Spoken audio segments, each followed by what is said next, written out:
Okay, வேட்புமனு தாக்கல் முடிந்து விட்டது.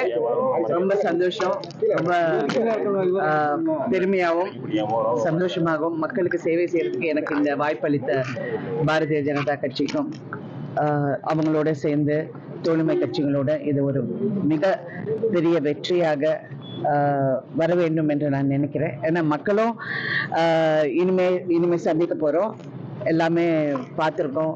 இந்த தொகுதிக்கு நல்லது பண்றதுக்காக, மக்களுக்காக சேவை செய்யறதுக்காக நான் இங்க வந்திருக்கேன். ஸோ வெற்றி மக்கள் கையில். ஆமா, மக்கள்கிட்ட வரவேற்பு உங்களுக்கு எப்படி மேடம் இருக்கு? நல்லா இருக்குங்க, ரொம்ப நல்லா இருக்கு.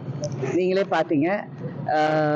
டெஃபினட்டா மக்களிடம் இது ஒரு பாராளுமன்ற தேர்தலுங்கிறது அவங்க எல்லாருமே புரிஞ்சுக்கிட்டாங்க. அது வரைக்கும் அதுவே ஒரு மிகப்பெரிய வெற்றி. நடிகையா பாத்துட்டு இருக்காங்களா? நீ வரப்போற எம்பியா உங்களை பதிவு பண்ண போறாங்க. என்ன பல வருஷமா நீங்க பாத்திருக்கீங்களா இல்லையான்னு எனக்கு தெரியாது. நான் பல வருஷமா என்ன நடிகைக்கு அப்பாற்பட்டு என்ன ஒரு ஒரு பெண்ணாக ஒரு ஒரு ஒரு என்ன சொல்றது, ஒரு கான்ஃபிடென்ட் உமனா என்ன பார்த்திருக்காங்க. சோ அது டெஃபினட்டா மக்கள் மத்தியில இருக்கு. அதான் நேற்றே சொன்னேன்ல, எனக்கு சின்ன வயசுல இருந்து நான் பார்த்திருக்கேன். என் பொண்ணு கூட தான் படிச்சாங்கல்ல. So is like another son to me.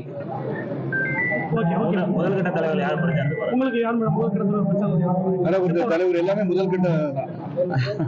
அதான் பிரிக்கிறீங்க, முதல் கட்டம், ரெண்டாவது கட்டம், மூணாவது கட்டம். கேட்க கூடாது, எல்லாம் மேலிட எல்லாம் முடிவு பண்ணிட்டு சொல்லுவாங்க.